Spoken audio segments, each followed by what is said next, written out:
This year, ang Christmas decor namin dapat aesthetic, mala Pinterest score. Minimalist but magical. Nay, ganito yung gusto kong Christmas decor. Need na lang natin ng ribbons, garlands, glitters, and maybe a glue gun. Tingnan mo, may ilaw pa sa bintana mo. Anong gusto mo, magparol show? Nay, trust the vision. Sige, basta, huwag kang gagastos ng bongga ha. Wow, ang ganda nito.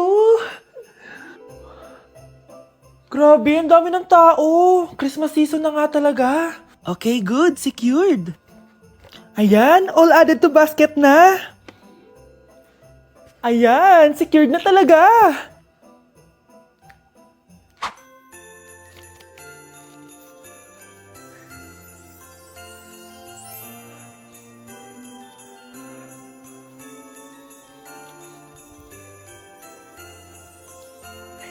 Anak, paubos na yung ribbon, no? Oh, eto, ribbon ng cake. Same color naman eh. Pwede na yan. Nay, masisira yung team. Magkaiba yung sukat, oh. Nay, ba't mo inopin yung electric fan? Mainit kasi. Ay, Diyos ko, ang kintab ng pusa. Ang gulo na tuloy. Gusto ko lang naman maging maganda to eh. Anak, maganda naman oh. Tingnan mo. At least, nagkaroon tayo ng mother-daughter bonding. Parang okay naman. O, di ba? I'm the OG interior designer.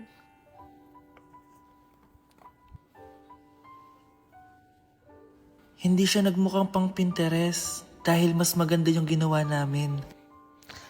Eto, Nay, para sa'yo. Oh, ano to, anak? Nakita ko kasi yan sa National Bookstore. Tapos naalala ko, di ba gusto mo ng planner na galing sa mga coffee shop? Kaya binili ko na yan. Baka maging acidic pa tayo kakakape natin. Makuha lang yung planner na gusto mo. Tsaka binilhan din pala kita ng pouch. Lagayin mo na kung ano-ano, Nay. Oh. Aw, thank you, anak. Welcome, Nay.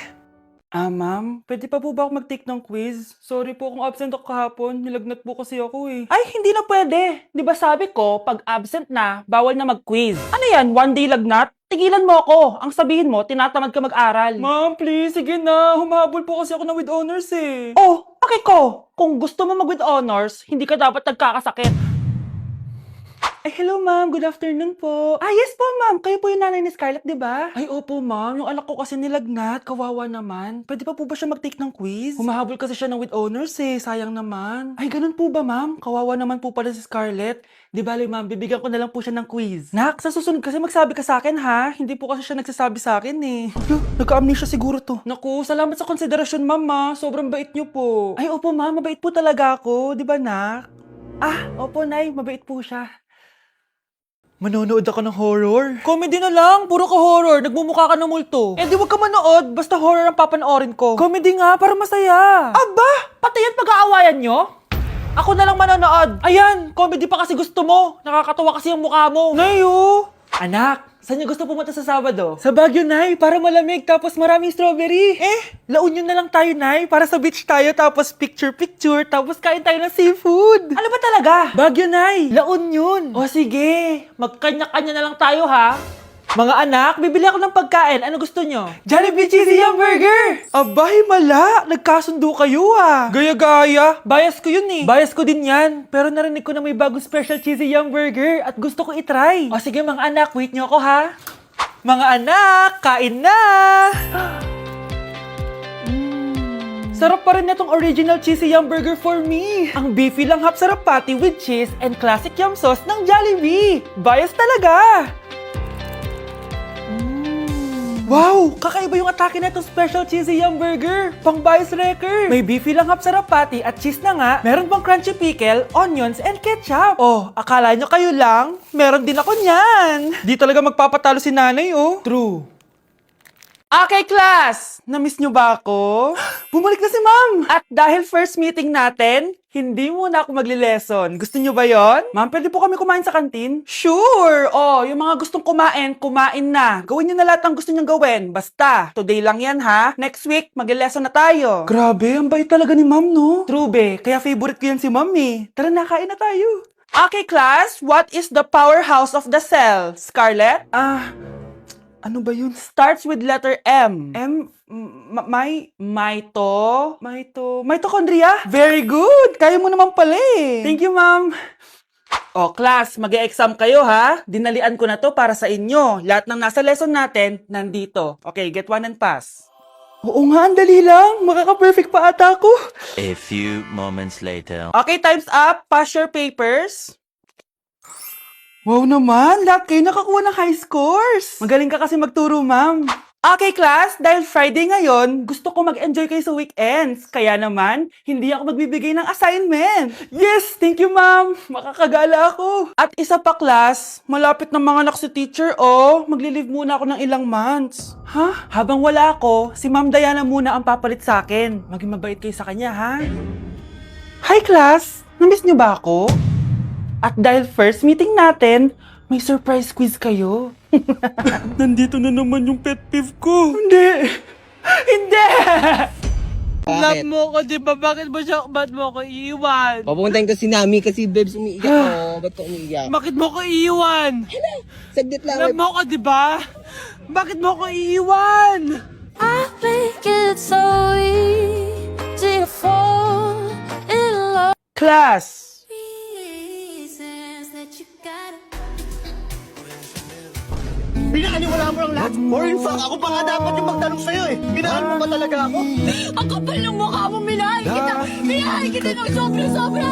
How you could take like... Going back to Honolulu just to get that Maui Wowie, that Maui.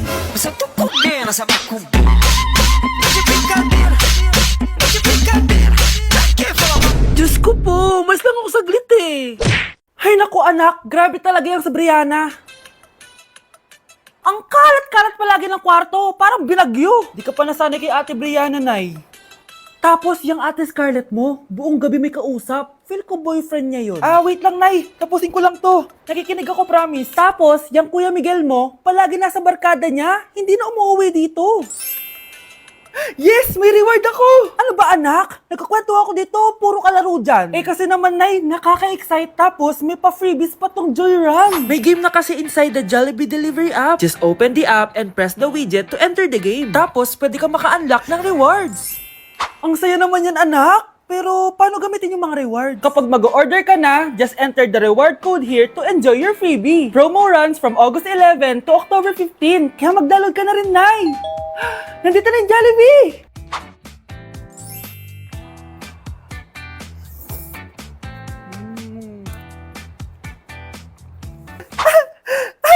Yes! May reward ako! Ay, wow! Nag-enjoy na rin siya, oh. Ah, sakit ng pakiramdam ko. Hala, ano nangyari sa akin? Nay? Anak, tulungan mo ako. Ano nangyayari sa'yo, Nay? Pati ulo ko. Nay, ito na yung gamot mo. Tama na.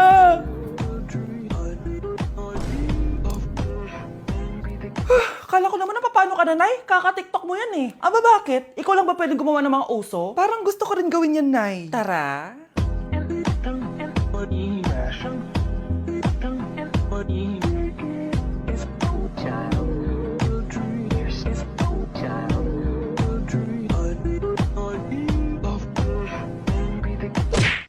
Nay, namumulang mata ko. Ayan! Kaka-cellphone mo yan eh. Nay, 4 over 50 lang ako sa quiz namin kanina. Naku! Kaka-cellphone mo kasi yan, anak eh. Nay, parang umi-effect na skincare mo. Ang fresh mo na. I know, right? Hindi kasi ako gaya mo na puro cellphone.